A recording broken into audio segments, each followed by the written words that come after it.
কিরে মেহেদি, তামিম, রাকিব, পকেটে পুঁজি বলতে তো মাত্র ওই 5,000 টাকা, কিন্তু পাড়ার মোড়ে চায়ের দোকানে বসে তোদের ভাবখানা দেখলে মনে হয় তোরাই বুঝি গ্রামের সবচেয়ে বড় জমিদার।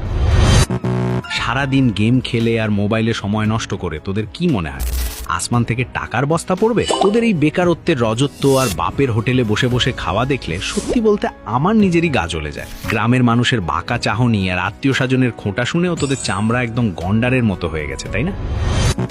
রাতে ঘুমানোর আগে তোরা আবার স্বপ্ন দেখিস বাপদাদার জমি জমা বিক্রি করে দালালের হাতে লাখ লাখ টাকা তুলে দিয়ে বিদেশে পাড়ি জমা, অথবা শহরের কোনো এক ঘুপচি কারখানায় নামমাত্র বেতনে গাধার মতো খাটনি খাটবি। আরে ভাই একটু দাঁড়া, তোদের এই ফালতু চিন্তাধারা দেখলে রাগ ওঠাটাই কি স্বাভাবিক নয়? তোদের মতোই ফাঁকিবাজদের বলি, তোদের গ্রামের বাড়ির পেছনের ফেলে রাখা ওই জঙ্গল মার্কা উঠান বা অব্যবহৃত ভাঙাচোরা ছোট ঘরটিই যে তোদের ভাগ্য বদলানোর সবচেয়ে বড় হাতিয়ার হতে পারে, সেটা কি তোদের মোটা মগজে একবারও ঢোকে না?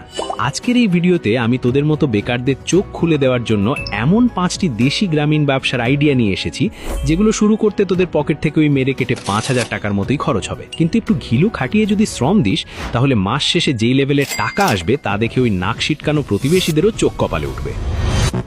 আর হ্যাঁ, 5 নম্বর আইডিয়াটা তোদের মাথা নষ্ট করে দেবে, তাই ভিডিওর একটা সেকেন্ডও স্কিপ করবি না, নইলে সারা জীবন ওই চায়ের দোকানে বসেই কাটাতে হবে। 1 নম্বর আইডিয়াটা কান খুলে শোন নাসিম আর মেহেদি, তোদের মতো অলসদের জন্য এর চেয়ে পারফেক্ট কাজ আর পৃথিবীতে নেই। সেটা হলো দেশি ব্ল্যাক বেঙ্গল ছাগল পালন। ছাগলকে কিন্তু খামোখা গরিবের গাভী বলা হয় না রে ভাই। তোরা যেমন অন্যের বিয়ের দাওয়াত খাওয়ার জন্য পাগল হয়ে থাকিস, তেমনি যে কোনো বিয়ের অনুষ্ঠানে খাসির মাংসের ডিশের দিকে মানুষের যে লেভেলের আকর্ষণ থাকে সেই চাহিদাই হতে পারে তোদের আয়ের প্রধান উৎস। ব্ল্যাক বেঙ্গল ছাগলকে আমি বলি গ্রামের মানুষের জীবন্ত এক লেম্বু।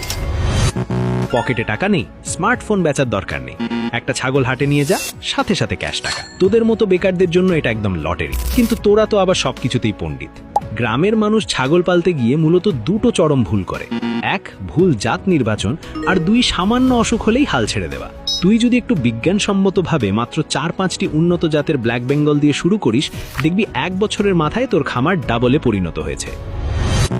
50,000 টাকার মধ্যে খুব সহজেই কয়েকটি সুস্থ মা ছাগল কিনে বাঁশ ও কাঠের মাচা তৈরি করে ফেলতে পারবি। পুঁজি কম থাকলে শুরুতে 2টো দিয়ে শুরু কর। এদের সবচেয়ে বড় সুবিধা কি জানিস রাকিব? এরা তোদের মতো বাপের হোটেলে দামি খাবার খোঁজে না, মাঠঘাটে সাধারণ লতা পাতা খেয়েই এরা দিব্যি বড় হয়। তাই খাদ্যের পেছনে তোর খরচ হবে একেবারেই নগণ্য। এবার একবার ওই জং ধরা ব্রেনটা খাটিয়ে হিসাব করতাম, বছরে যদি এরা 2 বার বাচ্চা দেয় আর কোরবানির ঈদে একটা খাসি অনায়াসে 15 থেকে 20,000 টাকায় বিক্রি করতে পারিস, তাহলে লাভের অঙ্কটা কোথায় গিয়ে ঠেকবে? এলাকায় আসল জাত পাওয়া যায় কিনা আগে খোঁজবে, তারপর কাজে নাম।